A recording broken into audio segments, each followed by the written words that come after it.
Chers compatriotes, Togolaises et Togolais vivant à Bamako et partout au Mali, chers invités d'honneur, chers amis du Togo, soyez les bienvenus. C'est avec un grand honneur et un réel plaisir que je prends ce matin la parole devant l'auguste assemblée que nous constituons, réunis pour une noble cause, celle de la liberté. Oui, la liberté. Cet idéal pour lequel les hommes se sont toujours battus en tout temps et en tout lieu. Ce mets qui ne se consomme que quand il est total. Car, comme le disait l'ancien président américain Thomas Jefferson, si tu es prêt à sacrifier un peu de ta liberté pour te sentir en sécurité, tu ne mérites ni l'une ni l'autre. Chers compatriotes, chers invités d'honneur, chers amis du Togo, comme tout peuple sur terre, les Togolais ont senti très tôt la nécessité d'être des hommes libres, des hommes vivant en paix et dans la dignité sur le territoire qui est le leur, le Togo. Et ils ont compris que la liberté ne peut se conquérir qu'à travers la lutte. Ils ont lutté contre le colonisateur, une lutte qui a porté ses fruits avec l'indépendance proclamée le 27 avril 1960 sous la houlette de Sylvanus Olympio, le père de l'indépendance. Hélas, le rayonnement du nouvel État libre eut le tragique destin de ces beautés qui ne durent pas. Dès 1963, 3 ans après son indépendance, le Togo sombra dans une profonde nuit faite d'assassinats, d'emprisonnements, de confiscation de toutes les libertés, d'intimidation, de mutilation. Le petit État dans lequel des observateurs chevronnés comme René Dumont, auteur du célèbre « L'Afrique noire est mal partie », ont placé un espoir pour les nouveaux pays décolonisés, devint un champ de misère et de pleurs. Infatigables, les Togolais se mirent une fois de plus debout au début des années 1990. Avec les vents de l'Est, ils se jetaient corps et âme dans une féroce bataille contre le monarque ayant confisqué leur liberté.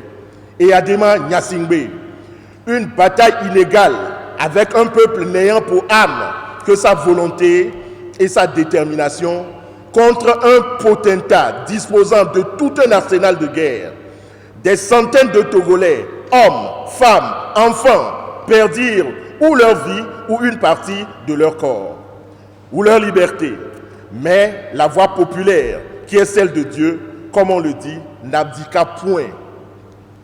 À la mort de Adema Gnassingbé en 2005, après 8 ans de pouvoir sans partage et d'atrocité, ce qui aurait dû être une fin de tunnel pour la longue agonie des Togolais, leur devait une nouvelle parenthèse de sang.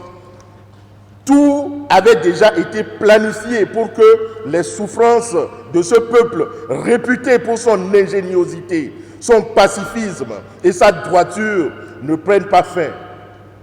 L'armée imposa le fils du dictateur, Faure Gnassingbé. Les Togolais se révoltèrent une fois de plus. 1 millier d'entre eux furent assassinés et des centaines contraints à l'exil. Et le cycle de la terreur et des élections frauduleuses continua. Chers compatriotes, chers invités d'honneur, chers amis du Togo, voici 15 ans maintenant que Faure Gnassingbé est au pouvoir contre la volonté populaire, totalisant ainsi avec son père 53 ans de règne dans le meurtre, les intimidations et surtout dans un immobilisme politique, social et économique qui relègue le Togo, malgré la qualité de ses ressources humaines et la richesse de son territoire, au rang des pays les plus pauvres d'Afrique, donc du monde. Un classement de l'ONU a d'ailleurs fait plusieurs fois des Togolais les plus malheureux du monde. Chers compatriotes, chers invités d'honneur, chers amis du Togo, se révolter contre la tyrannie, c'est obéir à Dieu, disait Thomas Jefferson. Nous sommes donc là ce matin pour obéir à Dieu, parce que nous sommes là pour marquer notre refus de la tyrannie qui nous avilit depuis plus de 2 générations. Nous sommes là pour mettre en place une plateforme qui porte le nom d'un homme de Dieu, Monseigneur Philippe Fanokok Podjoro, un homme qui a offert toute sa vie aux causes justes, celle du peuple togolais. Un homme qui, depuis un demi-siècle maintenant, ne cesse de marcher et de se battre aux côtés de ce peuple et qui, aujourd'hui, à plus de 90 ans, n'a pas baissé les bras. La dynamique Monseigneur Podjoro Mali, qui nous réunit ici ce matin, n'est pas une chapelle politique. Encore moins un regroupement d'une certaine catégorie de Togolais. Il s'agit d'une plateforme ouverte à tous les Togolais présents sur le territoire malien qui veulent dire non à cette humiliation que subit le Togo depuis plus de 50 ans. Il s'agit d'une main tendue à tout Togolais présent à Bamako, sans distinction de sexe, d'ethnie, d'appartenance religieuse, de catégorie professionnelle. Elle n'a qu'un seul et unique objectif, contribuer définitivement à chasser les ténèbres qui couvrent notre pays et à faire du Togo notre chère patrie lors de l'humanité qu'il mérite d'être. Nous remettons les travaux de cette Assemblée sous la main protectrice du Tout-Puissant pour que tout ce que nous aurons à faire ici, dans le calme, le respect et la dignité, soit une source de gloire à son nom et de rayonnement de notre patrie. Au nom du bureau provisoire de la dynamique Monseigneur Podjoro Mali, au nom du peuple togolais, je déclare cette assemblée ouverte. Je vous remercie. Le bureau provisoire est arrivé au terme de sa mission. Et donc, nous allons tous démissionner, laissant la place à la commission électorale.